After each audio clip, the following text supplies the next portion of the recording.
આંતરિક શાંતિ અને આત્મસંતુલનથી સમૃદ્ધ બનો। મિત્રો, તમે ક્યારેય વિચાર્યું છે કે આપણે બહારની સફળતા માટે કેટલી મહેનત કરીએ છીએ પણ અંદરની શાંતિ ગુમાવી દઈએ છીએ? બહારનું સમૃદ્ધ જીવન અંદરની શાંતિ વિના અધૂરું છે। હું ગૌરવ રાઠોડ એ વાત 100% અનુભવી ચૂક્યો છું, કારણ કે જ્યારે મન શાંત હોય છે ત્યારે નિર્ણય સ્પષ્ટ થાય છે, ઊર્જા સ્થિર રહે છે અને સફળતા સ્વાભાવિક રીતે આવે છે। શાંતિ એટલે શક્તિ। ઘણા લોકો માને છે કે શાંતિ એટલે કાંઈ ન કરવું, પણ હકીકતમાં શાંતિ એ અંદરની સ્થિર શક્તિ છે। આંતર શાંતિ માટે ઈશ્વર સાથે જોડાણનું નિશાન। જ્યારે તમે મનથી શાંત છો ત્યારે દરેક નિર્ણય યોગ્ય બને છે, દરેક સંબંધ મધુર બને છે અને દરેક અવસર સફળ બને છે। હું એ અનુભવ કરું છું। જ્યારે સવારે ધ્યાન કરું છું, એ 10 મિનિટ મારી આખી દિનચર્યા બદલી નાખે છે। મન શાંત એટલે વિચારો સ્વચ્છ થાય છે। આત્મસંતુલન એટલે સફળતાનો આધાર। જીવનમાં ઉતાર ચઢાવ આવશે જ। ક્યારેય પ્રશંસા મળશે, ક્યારેક ટીકા પણ થશે, પણ જો મન સંતુલિત રહેશે તો કોઈ પણ પરિસ્થિતિ તમને હલાવી નહીં શકે। સંતુલિત મન એ ઈશ્વરનું મંદિર છે। જે ત્યાં ગુસ્સો, ઈર્ષ્યા કે ડર નથી, ત્યાં ઈશ્વર જરૂરથી વસે છે। હું એ અનુસરું છું। જ્યારે મુશ્કેલ દિવસ હોય છે ત્યારે પોતાને કહું, આ પણ પસાર થઈ જ જશે, અને એ શબ્દો મનને સંતુલિત રાખે છે। શાંતિ જ સમૃદ્ધિનું રહસ્ય છે। લોકો સમૃદ્ધિ માટે બહાર દોડે છે। બહારની સમૃદ્ધિ મેળવવા માટે અંદર શાંતિ મેળવવી જરૂરી છે। જ્યારે મન શાંત હોય છે ત્યારે ઈશ્વરનો અવાજ સ્પષ્ટપણે સંભળાય છે। એ અવાજ તમને યોગ્ય દિશામાં લઈ જાય છે। હું દરરોજ રાત્રે સૂતા પહેલાં કહું છું, આભાર ઈશ્વર, આજનો દિવસ શાંતિપૂર્ણ અને સમૃદ્ધ રહ્યો, તેના માટે તમારો આભાર। એ શબ્દો મને આરામ આપે છે અને એ જ શાંતિ બીજા દિવસની સફળતા બનાવે છે। આંતરિક શાંતિ મેળવવા માટેના 5 પ્રયોગ। 1.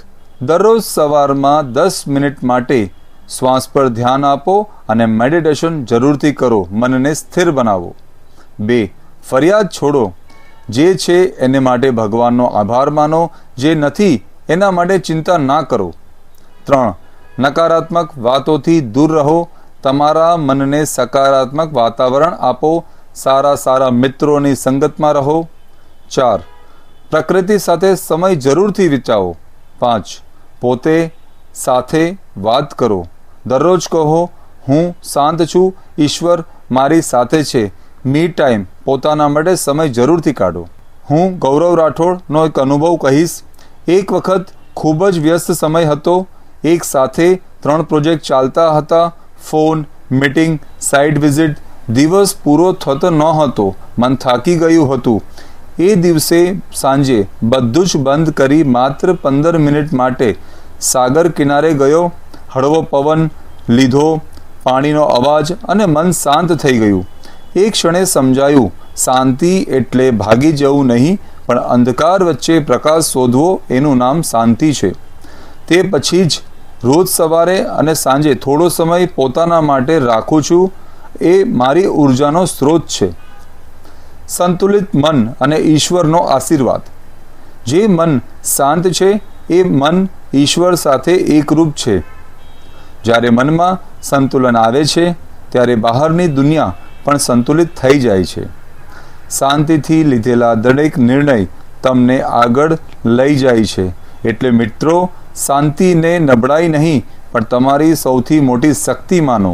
મિત્રો, યાદ રાખજો, અંતર શાંતિ વિના કોઈ પણ સફળતા અધૂરી છે।